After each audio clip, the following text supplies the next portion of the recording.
Assalamualaikum warahmatullahi wabarakatuh. Nama saya Rosmanita Kusmaningrum dari 12 MIPA 2 absen 31 SMA Negeri 1 Semarang. Pada video kali ini, saya akan melaksanakan ujian praktik bahasa Indonesia, yaitu membaca teks editorial atau teks artikel. Dampak pandemi COVID-19 terhadap pendidikan di Indonesia. Pandemi COVID-19 melanda seluruh dunia, bahkan di Indonesia. Kenaikan angka positif COVID-19 terus melonjak di seluruh wilayah Indonesia. Hal ini menimbulkan kepanikan pemerintah, bahkan seluruh warga Indonesia, terutama dalam bidang pendidikan. Pemerintah menerapkan social distancing dalam hal pendidikan, yaitu menerapkan PJJ atau pembelajaran jarak jauh terhadap semua satuan pendidikan di Indonesia. Penerapan PSBB atau pembatasan sosial berskala besar dilakukan mulai bulan Maret 2020 hingga sekarang. Sudah hampir 1 tahun PSBB dijalankan dan virus corona ini belum juga menghilang dari dunia. Fakta yang sangat jelas menjadi permasalahan dalam dunia pendidikan, yaitu bahwa hampir 10 juta anak beresiko putus sekolah permanen akibat pandemi COVID-19. Bencana COVID-19 ini membuat Indonesia dalam krisis ekonomi. Hal ini mendorong 90 hingga 117 juta anak dalam kemiskinan dan 10 juta anak beresiko putus sekolah secara permanen. Banyak anak dituntut untuk bekerja dan anak perempuan dipaksa menikah dini demi menghidupi keluarga mereka. Ketidakmampuan ekonomi untuk melanjutkan sekolah merupakan faktor utama krisis ekonomi yang ditimbulkan selama pandemi COVID-19 ini. Krisis akibat COVID-19 bisa menyebabkan kekurangan anggaran pendidikan hingga sebesar 1.112 triliun rupiah di negara-negara berpenghasilan rendah dan menengah pada akhir 2021. Pembelajaran jarak jauh yang dilakukan dari anak usia TK hingga mahasiswa menimbulkan banyak permasalahan. Permasalahan yang paling umum yaitu pembelajaran jarak jauh atau PJJ memakan banyak kuota internet, apalagi harus mengupload tugas berupa video pembelajaran ke media sosial seperti YouTube, Instagram, TikTok, bahkan Facebook. Hal ini menjadi permasalahan bagi masyarakat yang tidak menggunakan atau memasang Wi-Fi. Dalam hal ini, pemerintah mengambil solusi yaitu pemberian kuota gratis kepada seluruh siswa dan mahasiswa di seluruh Indonesia. Tetapi pada kenyataannya, kuota belajar yang diberikan pemerintah secara gratis tersebut tidak dapat untuk mengakses beberapa media sosial. Padahal, jika tugas berupa video pembelajaran sangat memakan banyak kuota internet.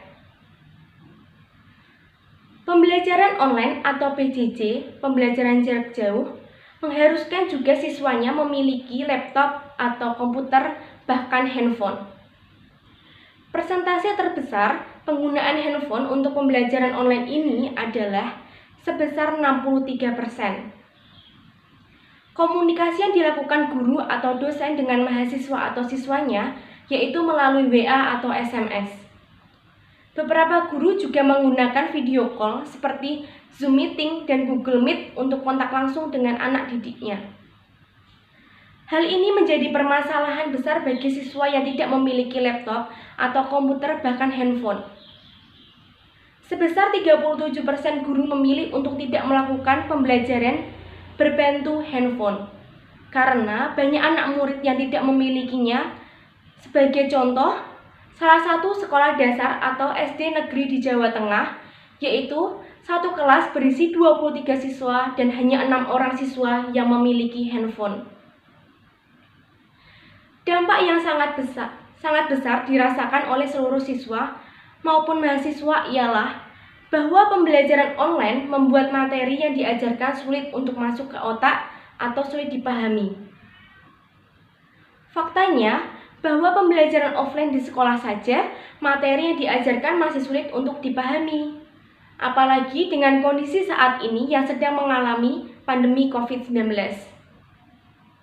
Walaupun hal tersebut menjadi permasalahan yang kerap ditemui, banyak siswa yang mengambil sisi positif dari pembelajaran online tersebut.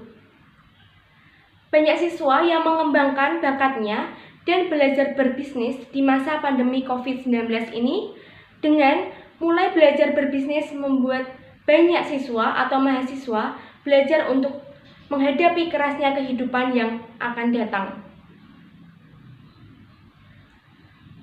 Dampak dalam hal pendidikan juga dirasakan oleh orang tua, khususnya siswa kelas TK hingga SD.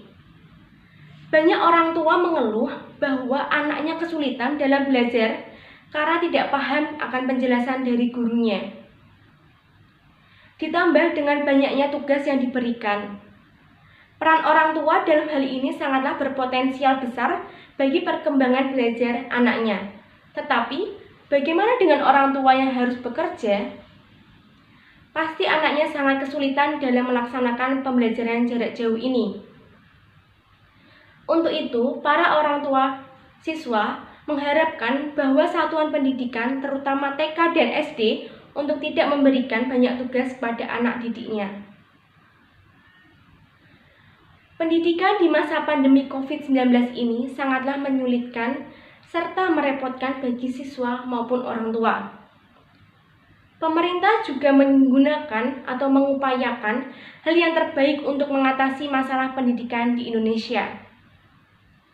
Pemerintah mengharapkan bahwa dengan pembelajaran online atau pembelajaran jarak jauh ini, kegiatan belajar mengajar dapat berjalan dengan lancar.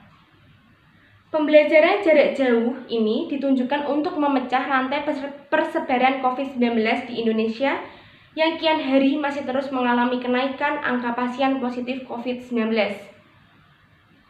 Semua masyarakat dihimbau untuk tetap melaksanakan protokol kesehatan serta social distancing dimanapun berada.